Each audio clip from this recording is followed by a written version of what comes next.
ਸ੍ਰੀ Guru Granth Sahib JIO. ਅੰਕ 116। ਮਾਝ ਮਹਿਲਾ ਤੀਜਾ। ਤੇਰੀਆਂ ਖਾਣੀ ਤੇਰੀਆਂ ਬਾਣੀ।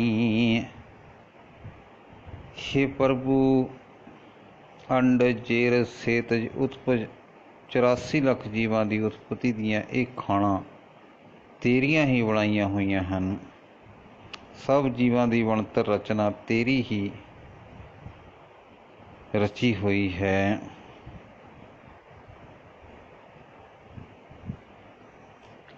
ਬਿਨ ਨਾਵੈ ਸਭ ਭਰਮ ਭੁਲਾਨੀ। ਪਰ ਉਹ ਰਚਨਹਾਰ ਪ੍ਰਭੂ ਦੇ ਨਾਮ ਤੋਂ ਬਿਨਾਂ ਸਾਰੀ ਸ੍ਰਿਸ਼ਟੀ ਭਟਕਣਾ ਵਿੱਚ ਪੈ ਕੇ ਕੁਰਾਹੀ ਜਾ ਰਹੀ ਹੈ। ਗੁਰ ਸੇਵਾ ਤੇ ਹਰ ਨਾਮ ਪਾਇਆ। ਬਿਨ ਸਤਿਗੁਰ ਕੋਈ ਨਾ ਪਾਵਣਿਆ। ਪਰਮਾਤਮਾ ਦਾ ਨਾਮ ਗੁਰੂ ਦੀ ਦੱਸੀ ਸੇਵਾ ਕੀਤਿਆਂ ਮਿਲਦਾ ਹੈ। ਗੁਰੂ ਦੀ ਸਰਨ ਤੋਂ ਬਿਨਾਂ ਕੋਈ ਮਨੁੱਖ ਪਰਮਾਤਮਾ ਦੀ ਭਗਤੀ ਪ੍ਰਾਪਤ ਨਹੀਂ ਕਰ ਸਕਦਾ। ਹਉ ਵਾਰੀ ਜੀਉ ਵਾਰੀ ਹਰ ਸੇਤੀ ਚਿਤ ਲਾਵਣਿਆ। ਮੈਂ ਉਹਨਾਂ ਬੜਭਾਗੀ ਬੰਦਿਆਂ ਤੋਂ ਸਦਕੇ ਕਰਵਾਉਣ ਜਾਂਦਾ ਹਾਂ ਜਿਹੜੇ ਪਰਮਾਤਮਾ ਦੇ ਚਰਨਾਂ ਵਿੱਚ ਆਪਣਾ ਚਿੱਤ ਜੋੜਦੇ ਹਨ। ਹਰ ਸਾਚਾ ਗੁਰ ਭਗਤੀ ਪਾਈਐ। ਸਹਿਜੇ ਮਨ ਵਸਾਵਣਿਆ। ਰਹਾਉ। ਪਰ ਸਦਾ ਸਥਿਰ ਰਹਿਣ ਵਾਲਾ ਪਰਮਾਤਮਾ ਗੁਰੂ ਉੱਤੇ ਸ਼ਰਧਾ ਰੱਖਿਆ ਹੀ ਮਿਲਦਾ ਹੈ। ਜਿਹੜੇ ਮਨੁੱਖ ਗੁਰੂ ਉੱਤੇ ਸ਼ਰਧਾ ਬਣਾਉਂਦੇ ਹਨ ਉਹ ਆਤਮਿਕ ਅਡੋਲਤਾ ਵਿੱਚ ਟਿਕ ਕੇ ਪਰਮਾਤਮਾ ਦੇ ਨਾਮ ਨੂੰ ਆਪਣੇ ਮਨ ਵਿੱਚ ਵਸਾਉਂਦੇ ਹਨ। ਰਹਾਉ। ਸਤਿਗੁਰ ਸੇਵੇ ਤਾਂ ਸਭ ਕਿਛ ਪਾਏ।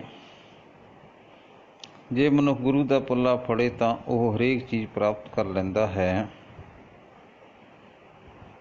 ਜਿਹੀ ਮਨਸਾ ਕਰ ਲਾਗੇ ਤੇਹਾ ਫਲ ਪਾਏ।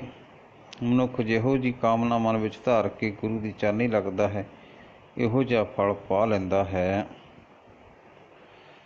ਸਤਿਗੁਰ ਦਾਤਾ ਸਭਨਾ ਵਥੂ ਕਾ ਪੂਰੇ ਭਾਗ ਮਿਲਾਵਣਿਆ। ਗੁਰੂ ਸਭ ਪਦਾਰਥਾਂ ਦਾ ਦੇਣ ਵਾਲਾ ਹੈ। ਪਰਮਾਤਮਾ ਜੀਵ ਨੂੰ ਉਸ ਦੀ ਪੂਰੀ ਕਿਸਮਤ ਦਾ ਸਦਕਾ ਗੁਰੂ ਨਾਲ ਮਿਲਾਉਂਦਾ ਹੈ। ਇਹੋ ਮਨ ਮੈਲਾ ਇੱਕ ਨਾ ਧਿਆਏ। ਜਿਤਨਾ ਚਿਰ ਮਨੁੱਖ ਦਾ ਇਹ ਮਨ ਵਿਕਾਰਾਂ ਦੀ ਮੈਲ ਨਾਲ ਮੈਲਾ ਰਹਿੰਦਾ ਹੈ ਤਦੋਂ ਤੱਕ ਮਨੁੱਖ ਇੱਕ ਪਰਮਾਤਮਾ ਨੂੰ ਨਹੀਂ ਸਿਮਰਦਾ। ਅੰਤਰ ਮੈਲ ਲਾਗੀ ਬਹੁਤ ਦੂਜੇ ਭਾਏ। ਮਾਇਆ ਵਿੱਚ ਪਿਆਰ ਪਾਉਣ ਦੇ ਕਾਰਨ ਮਨੁੱਖ ਦੇ ਅੰਦਰ ਮਨ ਵਿੱਚ ਵਿਕਾਰਾਂ ਦੀ ਬਹੁਤ ਮੈਲ ਲੱਗੀ ਰਹਿੰਦੀ ਹੈ। ਤਟ ਤੀਰਥ ਦਿਸੰਤਰ ਭਵੈ। ਅਹੰਕਾਰੀ ਹੋਰ ਵਧੇਰੇ ਹਉਮੈ ਮਲ ਲਾਵਣਿਆ। ਜਿਹੜੇ ਅਜਿਹੇ ਜੀਵਨ ਵਾਲਾ ਮਨੁੱਖ ਕਿਸੇ ਨਦੀ ਦੇ ਕੰਢੇ 'ਤੇ ਜਾਂਦਾ ਹੈ, ਕਿਸੇ ਤੀਰਥ ਉੱਤੇ ਵੀ ਜਾਂਦਾ ਹੈ, ਹੋਰ ਦੇਸ਼ ਵਿੱਚ ਵੀ ਵਹਾਉਂਦਾ ਹੈ, ਪਰ ਇਸ ਤਰ੍ਹਾਂ ਉਹ ਤੀਰਥ ਯਾਤਰਾ ਆਦਿ ਦੇ ਮਾਣ ਨਾਲ ਹੋਰ ਵਧੇਰੇ ਅਹੰਕਾਰੀ ਹੋ ਜਾਂਦਾ ਹੈ। ਉਹ ਆਪਣੇ ਅੰਦਰ ਵਧੇਰੀ ਹਉਮੈ ਦੀ ਮੈਲ ਇਕੱਠੀ ਕਰ ਲੈਂਦਾ ਹੈ। ਸਤਿਗੁਰ ਸੇਵੇ ਤਾਂ ਮਲ ਜਾਏ। ਜਦੋਂ ਮਨੁੱਖ ਗੁਰੂ ਦੀ ਸ਼ਰਨ ਆਉਂਦਾ ਹੈ ਤਦੋਂ ਉਸ ਦੇ ਮਨ ਵਿੱਚੋਂ ਹਉਮੈ ਦੀ ਮੈਲ ਦੂਰ ਹੋ ਜਾਂਦੀ ਹੈ। ਜੀਵਤ ਮਰੇ ਹਰਸਿਉ ਚਿਤ ਲਾਏ। ਉਹ ਦੁਨੀਆ ਦੇ ਕਾਰ ਵਿਹਾਰ ਕਰਦਿਆਂ ਹੋਇਆਂ ਵੀ ਆਪਾ ਭਾਵ ਤੋਂ ਮਰਿਆ ਰਹਿੰਦਾ ਹੈ ਤੇ ਪਰਮਾਤਮਾ ਦੇ ਚਰਨਾਂ ਨਾਲ ਆਪਣਾ ਚਿੱਤ ਜੋੜੀ ਰੱਖਦਾ ਹੈ। ਹਰ ਨਿਰਮਲ ਸੱਚ ਮੈਲ ਨ ਲਾਗੈ। ਸੱਚ ਲਾਗੈ ਮੈਲ ਗਵਾਵਣਿਆ। ਪਰਮਾਤਮਾ ਸਦਾ ਸਥਿਰ ਰਹਿਣ ਵਾਲਾ ਹੈ ਤੇ ਪਵਿੱਤਰ ਸਰੂਪ ਵਾਲਾ ਹੈ। ਉਸ ਨੂੰ ਹਉਮੈ ਆਦਿਕ ਵਿਕਾਰਾਂ ਦੀ ਮੈਲ ਪੋਹ ਨਹੀਂ ਸਕਦੀ। ਜਿਹੜਾ ਮਨੁੱਖ ਸਦਾ ਸਥਿਰ ਪ੍ਰਭੂ ਦੀ ਯਾਦ ਵਿੱਚ ਲੱਗਦਾ ਹੈ ਉਹ ਆਪਣੇ ਅੰਦਰੋਂ ਵਿਕਾਰਾਂ ਦੀ ਮੈਲ ਦੂਰ ਕਰ ਲੈਂਦਾ ਹੈ। ਵਾਜ ਗੁਰੂ ਹੈ ਅੰਧ ਗਵਾਰਾ। ਗੁਰੂ ਤੋਂ ਬਿਨਾਂ ਜਗਤ ਵਿੱਚ ਮਾਇਆ ਦੇ ਮੋਹ ਦਾ ਘੁੱਪ ਹਨੇਰਾ ਪਿਆ ਰਹਿੰਦਾ ਹੈ। ਅਗਿਆਨੀ ਅੰਧਾ ਅੰਧ ਅੰਧਾਰਾ। ਗੁਰੂ ਦੇ ਗਿਆਨ ਤੋਂ ਸੱਖਣਾ ਮਨੁੱਖ ਉਸ ਮੋਹ ਵਿੱਚ ਅੰਨਾ ਹੋਇਆ ਰਹਿੰਦਾ ਹੈ। ਵਿਸ਼ਟਾ ਕੇ ਕੀੜੇ ਵਿਸ਼ਟਾ ਕਮਾਵੈ, ਫਿਰ ਵਿਸ਼ਟਾ ਮਹਿ ਪਚਾਵਣਿਆ। ਮੋਹ ਦੇ ਹਨੇਰੇ ਵਿੱਚ ਫਸੇ ਹੋਏ ਦੀ ਉਹੀ ਹਾਲਤ ਹੁੰਦੀ ਹੈ ਜਿਵੇਂ ਗੰਧ ਦੇ ਕੀੜੇ ਗੰਧ ਖਾਣ ਦੀ ਕਮਾਈ ਹੀ ਕਰਦੇ ਹਨ ਤੇ ਫਿਰ ਗੰਧ ਵਿੱਚ ਹੀ ਦੁਖੀ ਹੁੰਦੇ ਰਹਿੰਦੇ ਹਨ। ਮੁਕਤੇ ਸੇਵੈ ਮੁਕਤਾ ਹੋਵੇ। ਜਿਹੜਾ ਮਨੁੱਖ ਮਾਇਆ ਦੇ ਮੋਹ ਤੋਂ ਮੁਕਤ ਗੁਰੂ ਦੀ ਸ਼ਰਨ ਪੈਂਦਾ ਹੈ ਉਹ ਵੀ ਮਾਇਆ ਦੇ ਮੋਹ ਤੋਂ ਸੁਤੰਤਰ ਹੋ ਜਾਂਦਾ ਹੈ। ਹਉਮੈ ਮਮਤਾ ਸਭ ਦੇਖ ਹੋਵੇ। ਉਹ ਗੁਰੂ ਦੇ ਸ਼ਬਦ ਵਿੱਚ ਜੁੜ ਕੇ ਆਪਣੇ ਅੰਦਰੋਂ ਹਉਮੈ ਤੇ ਆਪਣਤਾ ਦੂਰ ਕਰ ਲੈਂਦਾ ਹੈ। ਆਂਦਨ ਹਰਿ ਸਿਉ ਸੱਚਾ ਸੇਵੀ, ਪੂਰੇ ਭਾਗ ਗੁਰ ਪਾਵਣਿਆ। ਗੁਰੂ ਸਰਨ ਦੀ ਬਰਕਤ ਨਾਲ ਉਹ ਹਰ ਰੋਜ਼ ਸਦਾ ਸਿਰ ਪ੍ਰਭੂ ਦਾ ਸਿਮਰਨ ਕਰਦਾ ਹੈ, ਪਰ ਗੁਰੂ ਵੀ ਪੂਰੀ ਕਿਸਮਤ ਨਾਲ ਹੀ ਮਿਲਦਾ ਹੈ। ਆਪੇ ਬਖਸ਼ੇ ਮੇਲ ਮਿਲਾਏ। ਜਿਸ ਮਨੁੱਖ ਨੂੰ ਪ੍ਰਭੂ ਆਪ ਹੀ ਬਖਸ਼ਿਸ਼ਾਂ ਕਰਦਾ ਹੈ ਤੇ ਗੁਰੂ ਚਰਨਾਂ ਵਿੱਚ ਮਿਲਾਉਂਦਾ ਹੈ। ਪੂਰੇ ਗੁਰ ਤੇ ਨਾਮ ਨੌ ਨਿਤ ਪਾਏ। ਉਹ ਮਨੁੱਖ ਪੂਰੇ ਗੁਰੂ ਪਾਸੋਂ ਨਾਮ ਖਜ਼ਾਨਾ ਹਾਸਲ ਕਰ ਲੈਂਦਾ ਹੈ। ਸੱਚੇ ਨਾਮ ਸਦਾ ਮਨ ਸੱਚਾ, ਸੱਚ ਸੇਵੇ ਦੁੱਖ ਗਵਾਵਣਿਆ। ਸਦਾ ਸਿਰ ਪ੍ਰਭੂ ਦੇ ਨਾਮ ਵਿੱਚ ਸਦਾ ਟਿਕੇ ਰਹਿਣ ਕਰਕੇ ਉਸ ਦਾ ਮਨ ਵਿਕਾਰਾਂ ਵੱਲੋਂ ਅਡੋਲ ਹੋ ਜਾਂਦਾ ਹੈ। ਸਦਾ ਇੱਥੇ ਰਹਿਣ ਵਾਲੇ ਪਰਮਾਤਮਾ ਦਾ ਸਿਮਰਨ ਕਰਕੇ ਉਹ ਆਪਣਾ ਹਰੇਕ ਕਿਸਮ ਦਾ ਦੁੱਖ ਮਿਟਾ ਲੈਂਦਾ ਹੈ। ਸਦਾ ਹਜੂਰ ਦੂਰ ਨਾ ਜਾਣੋ। ਪਰਮਾਤਮਾ ਸਦਾ ਸਭ ਜੀਵਾਂ ਦੇ ਅੰਗ ਸੰਗ ਵਸਦਾ ਹੈ, ਉਸ ਨੂੰ ਆਪਣੇ ਤੋਂ ਦੂਰ ਵਸਦਾ ਨਾ ਸਮਝੋ। ਗੁਰ ਸ਼ਬਦੀ ਹਰ ਅੰਤਰ ਪਛਾਣੋ। ਗੁਰੂ ਦੇ ਸ਼ਬਦ ਵਿੱਚ ਜੁੜ ਕੇ ਉਸ ਪਰਮਾਤਮਾ ਨਾਲ ਆਪਣੇ ਹਿਰਦੇ ਵਿੱਚ ਜਾਣ ਪਛਾਣ ਬਣਾਓ। ਨਾਨਕ ਨਾਮ ਮਿਲੇ ਬੜਿਆਈ, ਪੂਰੇ ਗੁਰ ਤੇ ਪਾਵਣਿਆ। ਹੇ ਨਾਨਕ, ਪ੍ਰਭੂ ਦੇ ਨਾਮ ਵਿੱਚ ਜੁੜਿਆਂ ਲੋਕ ਪਰਲੋਕ ਵਿੱਚ ਇੱਜ਼ਤ ਮਿਲਦੀ ਹੈ, ਪਰ ਪ੍ਰਭੂ ਦਾ ਨਾਮ ਪੂਰੇ ਗੁਰੂ ਤੋਂ ਹੀ ਮਿਲਦਾ ਹੈ। ਮਾਝ ਮਹਲਾ ਤੀਜਾ। ਇੱਥੇ ਸਾਚੇ ਸੋ ਆਗੇ ਸਾਚੇ। ਜਿਹੜੇ ਮਨੁੱਖ ਇਸ ਲੋਕ ਵਿੱਚ ਅਡੋਲ ਚਿੱਤ ਰਹਿੰਦੇ ਹਨ ਉਹ ਪਰਲੋਕ ਵਿੱਚ ਵੀ ਪ੍ਰਭੂ ਨਾਲ ਇਕਮਿਕ ਹੋਏ ਰਹਿੰਦੇ ਹਨ। ਮਨ ਸੱਚਾ ਸੱਚੇ ਸ਼ਬਦ ਰਾਚੇ। ਜਿਹੜੇ ਬੰਦੇ ਸਦਾ ਸਿਰ ਪ੍ਰਭੂ ਦੀ ਸਿਫਤ ਸਲਾਹ ਦੇ ਸ਼ਬਦ ਵਿੱਚ ਰਚੇ ਰਹਿੰਦੇ ਹਨ ਉਹਨਾਂ ਦਾ ਮਨ ਅਡੋਲ ਹੋ ਜਾਂਦਾ ਹੈ। ਸੱਚਾ ਸੇਵੇ ਸੱਚ ਕਮਾਵੇ, ਸੱਚੋ ਸੱਚ ਕਮਾਵਣਿਆ।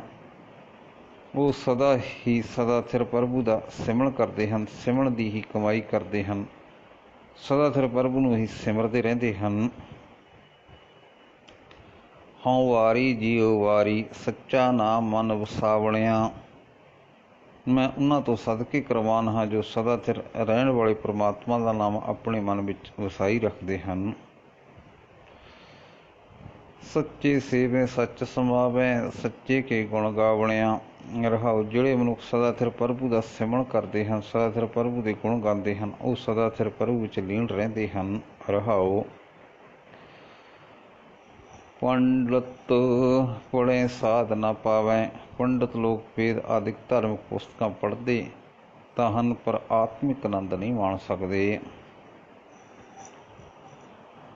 ਦੂਜੇ ਪਾਇਆ ਮਾਇਆ ਮਨ ਭਰਮਾਵੈ, ਕਿਉਂਕਿ ਉਹ ਮਾਇਆ ਦੇ ਮੋਹ ਵਿੱਚ ਫਸ ਕੇ ਮਾਇਆ ਵੱਲ ਹੀ ਆਪਣੇ ਮਨ ਨੂੰ ਦੌੜਾਉਂਦੇ ਰਹਿੰਦੇ ਹਨ। ਮਾਇਆ ਮੋਹ ਸਭ ਸੁਧ ਗਵਾਈ, ਕਰ ਅਵਗੁਣ ਪਛਤਾਵਣਿਆ। ਮਾਇਆ ਦੇ ਮੋਹ ਦੇ ਕਾਰਨ ਉਹਨਾਂ ਨੇ ਉੱਚੇ ਆਤਮਿਕ ਜੀਵਨ ਬਾਰੇ ਸਾਰੀ ਸੂਝ ਗਵਾ ਲਈ ਹੁੰਦੀ ਹੈ। ਮਾਇਆ ਦੀ ਖਾਤਰ ਅਵਗੁਣ ਕਰ ਕਰਕੇ ਪਛਤਾਉਂਦੇ ਰਹਿੰਦੇ ਹਨ। ਸਤਿਗੁਰ ਮਿਲੇ ਤਾਂ ਤਤ ਪਾਏ। ਜਦੋਂ ਮਨੁੱਖ ਨੂੰ ਗੁਰੂ ਮਿਲ ਪਏ ਤਾਂ ਉਹ ਅਸਲੀਅਤ ਸਮਝ ਲੈਂਦਾ ਹੈ। ਹਰ ਕਾ ਨਾਮ ਮਨ ਵਸਾਏ। ਉਹ ਪਰਮਾਤਮਾ ਦਾ ਨਾਮ ਆਪਣੇ ਮਨ ਵਿੱਚ ਵਸਾ ਲੈਂਦਾ ਹੈ। ਸ਼ਬਦ ਮਰੇ ਮਨ ਮਾਰੇ ਆਪਣਾ, ਮੁਕਤੀ ਕਾ ਦਰ ਪਾਵਣਿਆ। ਗੁਰੂ ਦੇ ਸ਼ਬਦ ਵਿੱਚ ਜੁੜ ਕੇ ਮਾਇਆ ਦੇ ਮੋਹ ਵੱਲੋਂ ਅਡੋਲ ਹੋ ਜਾਂਦਾ ਹੈ, ਆਪਣੇ ਮਨ ਨੂੰ ਕਾਬੂ ਕਰ ਲੈਂਦਾ ਹੈ ਤੇ ਮੋਹ ਤੋਂ ਖਲਾਸੀ ਪਾਉਣ ਦਾ ਦਰਵਾਜ਼ਾ ਲੱਭ ਲੈਂਦਾ ਹੈ। ਕਿਲ ਵਿਖ ਕਾਟੇ ਕ੍ਰੋਧ ਨਿਵਾਰੇ। ਉਹ ਮਨੁੱਖ ਆਪਣੇ ਅੰਦਰੋਂ ਪਾਪ ਕੱਟ ਲੈਂਦਾ ਹੈ, ਕ੍ਰੋਧ ਦੂਰ ਕਰ ਲੈਂਦਾ ਹੈ। ਗੁਰ ਕਾ ਸ਼ਬਦ ਰਖੇ ਔਰ ਧਾਰੇ। ਜਿਹੜਾ ਮਨੁੱਖ ਗੁਰੂ ਦਾ ਸ਼ਬਦ ਆਪਣੇ ਹਿਰਦੇ ਵਿੱਚ ਟਿਕਾ ਰੱਖਦਾ ਹੈ। ਸੱਚ ਰਤੇ ਸਦਾ ਬਰਾਗੀ, ਹਉਮੈ ਮਾਰ ਮਿਲਾ ਬਣਿਆ। ਜਿਹੜੇ ਮਨੁੱਖ ਸਦਾਚਾਰ ਪ੍ਰਭੂ ਦੇ ਪ੍ਰੇਮ ਰੰਗ ਵਿੱਚ ਰੰਗੇ ਰਹਿੰਦੇ ਹਨ, ਉਹ ਮਾਇਆ ਦੇ ਮੋਹ ਤੋਂ ਸਦਾ ਉਪਰਾਮ ਰਹਿੰਦੇ ਹਨ। ਉਹ ਆਪਣੇ ਅੰਦਰੋਂ ਹਉਮੈ ਮਾਰ ਕੇ ਪ੍ਰਭੂ ਚਰਨਾਂ ਵਿੱਚ ਮਿਲੇ ਰਹਿੰਦੇ ਹਨ। ਅੰਤਰ ਰਤਨ ਮਿਲੇ ਮਿਲਾਇਆ। ਹਰੇਕ ਜੀਵ ਦੇ ਅੰਦਰ ਪ੍ਰਭੂ ਦੀ ਜੋਤ ਰਤਨ ਮੌਜੂਦ ਹੈ, ਪਰ ਇਹ ਰਤਨ ਤਦੋਂ ਹੀ ਮਿਲਦਾ ਹੈ ਜਦੋਂ ਗੁਰੂ ਮਿਲਾ ਦੇਵੇ। ਤਿਰ ਬਿਦ ਮਨਸਾ ਤਿਰ ਬਿਦ ਮਾਇਆ। ਮਨੁੱਖ ਆਪਣੇ ਉਦਮ ਸਿਆਣਪ ਨਾਲ ਸਿਆਣਪ ਹਾਸਲ ਨਹੀਂ ਕਰ ਸਕਦਾ, ਕਿਉਂਕਿ ਮਨੁੱਖ ਆਪਣੇ ਉਦਮ ਸਿਆਣਪ ਨਾਲ ਹਾਸਲ ਨਹੀਂ ਕਰ ਸਕਦਾ, ਕਿਉਂਕਿ ਤਿੰਨਾਂ ਗੁਣਾਂ ਵਾਲੀ ਮਾਇਆ ਦੇ ਪ੍ਰਭਾਵ ਹੇਠ ਮਨੁੱਖ ਦੀ ਮਨੋਕਾਮਨਾ ਤਿੰਨਾਂ ਗੁਣਾਂ ਅਨੁਸਾਰ ਵੰਡੀ ਰਹਿੰਦੀ ਹੈ। ਤਿਰ ਬਿਦ ਮਨਸਾ ਤਿਰ ਬਿਦ ਮਾਇਆ। ਪੰਡਤ ਪੜ ਪੜ ਪੰਡਤ ਮੁਨੀ ਥੱਕੇ, ਚੌਥੇ ਪਦ ਕੀ ਸਾਰ ਨਾ ਪਾਵਣਿਆ। ਪੰਡਤ ਤੇ ਹੋਰ ਸਿਆਣੇ ਸਮਾਧੀਆਂ ਲਾਉਣ ਵਾਲੇ ਵੇਦ ਆਦਿਕ ਧਾਰਮਿਕ ਪੁਸਤਕਾਂ ਪੜ੍ਹ ਕੇ ਥੱਕ ਪੈਂਦੇ ਹਨ, ਪਰ ਤ੍ਰੈਗੁਣ ਮਾਇਆ ਦੇ ਪ੍ਰਭਾਵ ਦੇ ਕਾਰਨ ਉਹ ਉਸ ਆਤਮਿਕ ਅਵਸਥਾ ਦੀ ਸੂਝ ਪ੍ਰਾਪਤ ਨਹੀਂ ਕਰ ਸਕਦੇ, ਜਿਹੜੀ ਮਾਇਆ ਦੇ ਤਿੰਨਾਂ ਗੁਣਾਂ ਦੇ ਪ੍ਰਭਾਵ ਤੋਂ ਉਤਾਂਹ ਟਿਕਾਈ ਰੱਖਦੀ ਹੈ। ਆਪੇ ਰੰਗੇ ਰੰਗ ਚੜ੍ਹਾਏ। ਇਹ ਤ੍ਰਿਗੁਣੀ ਮਾਇਆ ਦੇ ਸਾਹਮਣੇ ਜੀਵ ਦੀ ਪੇਸ਼ ਨਹੀਂ ਜਾ ਸਕਦੀ। ਜੀਵ ਨੂੰ ਪ੍ਰਭੂ ਆਪ ਹੀ ਆਪਣੇ ਨਾਮ ਰੰਗ ਵਿੱਚ ਰੰਗਦਾ ਹੈ, ਆਪ ਹੀ ਆਪਣਾ ਪ੍ਰੇਮ ਰੰਗ ਜੀਵਾਂ ਦੇ ਹਿਰਦਿਆਂ ਉੱਤੇ ਚੜ੍ਹਾਉਂਦਾ ਹੈ। ਸੇ ਜਨ ਰਾਤੇ ਗੁਰ ਸ਼ਬਦ ਰੰਗਾਏ। ਜਿਨ੍ਹਾਂ ਮਨੁੱਖਾਂ ਨੂੰ ਪ੍ਰਭੂ ਗੁਰੂ ਦੇ ਸ਼ਬਦ ਵਿੱਚ ਰੰਗਦਾ ਹੈ, ਉਹ ਮਨੁੱਖ ਉਸ ਦੇ ਪ੍ਰੇਮ ਵਿੱਚ ਮਸਤ ਰਹਿੰਦੇ ਹਨ। ਹਰ ਰੰਗ ਚੜਿਆ ਅਤ ਅਪਾਰਾ, ਹਰ ਰਸ ਰਸ ਗੁਣ ਗਾਵਣਿਆ। ਉਹਨਾਂ ਨੂੰ ਉਸ ਬੇਅੰਤ ਹਰੀ ਦਾ ਪ੍ਰੇਮ ਰੰਗ ਬਹੁਤ ਚੜ੍ਹਿਆ ਰਹਿੰਦਾ ਹੈ। ਉਹ ਹਰੀ ਦੇ ਗੁਣ ਰਸ ਵਿੱਚ ਭਿੱਜ ਕੇ ਆਤਮਿਕ ਆਨੰਦ ਨਾਲ ਪਰਮਾਤਮਾ ਦੇ ਗੁਣ ਗਾਉਂਦੇ ਰਹਿੰਦੇ ਹਨ। ਗੁਰਮੁਖ ਰਿੱਧ ਸਿੱਧ ਸਚ ਸੰਜਮ ਸੋਈ। ਜਿਹੜੇ ਮਨੁੱਖ ਗੁਰੂ ਦੇ ਸਨਮੁਖ ਰਹਿੰਦੇ ਹਨ, ਉਹਨਾਂ ਵਾਸਤੇ ਸਦਾ ਸਿਰ ਪ੍ਰਭੂ ਦਾ ਨਾਮ ਹੀ ਰਿੱਧੀਆਂ ਸਿੱਧੀਆਂ ਤੇ ਸੰਜਮ ਹੈ। ਗੁਰਮੁਖ ਗਿਆਨ ਨਾਮ ਮੁਕਤ ਹੋਈ। ਗੁਰੂ ਦੇ ਸਨਮੁਖ ਰਹਿ ਕੇ ਉਹ ਪਰਮਾਤਮਾ ਨਾਲ ਡੂੰਘੀ ਸਾਂਝ ਪਾਉਂਦੇ ਹਨ। ਪਰਮਾਤਮਾ ਦੇ ਨਾਮ ਵਿੱਚ ਲੀਨ ਹੋਣ ਕਰਕੇ ਉਹਨਾਂ ਨੂੰ ਮਾਇਆ ਦੇ ਮੋਹ ਤੋਂ ਖਲਾਸੀ ਮਿਲਦੀ ਰਹਿੰਦੀ ਹੈ। ਗੁਰਮੁਖ ਕਾਰ ਸੱਚ ਕਮਾਵੈ, ਸੱਚੇ ਸੱਚ ਸਮਾਵਣਿਆ। ਗੁਰੂ ਦੇ ਸਨਮੁਖ ਰਹਿਣ ਵਾਲੇ ਬੰਦੇ ਸਦਾ ਸਿਰ ਪ੍ਰਭੂ ਦਾ ਨਾਮ ਸਿਮਰਨ ਦੀ ਕਾਰ ਨਿਤ ਕਰਦੇ ਹਨ। ਇਸ ਤਰ੍ਹਾਂ ਉਹ ਸਦਾ ਸਿਰ ਰਹਿਣ ਵਾਲੇ ਪ੍ਰਭੂ ਵਿੱਚ ਹੀ ਸਦਾ ਲੀਨ ਰਹਿੰਦੇ ਹਨ। ਗੁਰਮੁਖ ਥਾਪੇ ਥਾਪ ਉਥਾਪੇ। ਗੁਰੂ ਦੇ ਸਨਮੁਖ ਰਹਿਣ ਵਾਲਾ ਮਨੁੱਖ ਇਸ ਨਿਸ਼ਚਾ ਰੱਖਦਾ ਹੈ ਕਿ ਪ੍ਰਭੂ ਆਪ ਹੀ ਸ੍ਰਿਸ਼ਟੀ ਰਚਦਾ ਹੈ, ਰਚ ਕੇ ਆਪ ਹੀ ਇਸ ਦਾ ਨਾਸ ਕਰਦਾ ਹੈ। ਗੁਰਮੁਖ ਜਾਤ ਪਤ ਸਭ ਆਪੇ। ਪਰਮਾਤਮਾ ਆਪ ਹੀ ਗੁਰੂ ਦੇ ਸਨਮੁਖ ਰਹਿਣ ਵਾਲੇ ਮਨੁੱਖ ਲਈ ਉੱਚੀ ਜਾਤ ਹੈ ਤੇ ਲੋਕ ਪਰਲੋਕ ਦੀ ਇੱਜ਼ਤ ਹੈ। ਨਾਨਕ ਗੁਰਮੁਖ ਨਾਮ ਧਿਆਏ, ਨਾਮੇ ਨਾਮ ਸੁਹਾਵਣਿਆ। ਹੇ ਨਾਨਕ, ਗੁਰੂ ਦੇ ਆਸਰੇ ਰਹਿਣ ਵਾਲਾ ਮਨੁੱਖ ਸਦਾ ਪ੍ਰਭੂ ਦਾ ਨਾਮ ਸਿਮਰਦਾ ਹੈ ਤੇ ਸਦਾ ਪ੍ਰਭੂ ਦੇ ਨਾਮ ਵਿੱਚ ਹੀ ਲੀਨ ਰਹਿੰਦਾ ਹੈ। ਵਾਹਿਗੁਰੂ ਜੀ ਕਾ ਖਾਲਸਾ, ਵਾਹਿਗੁਰੂ ਜੀ ਕੀ ਫਤਿਹ।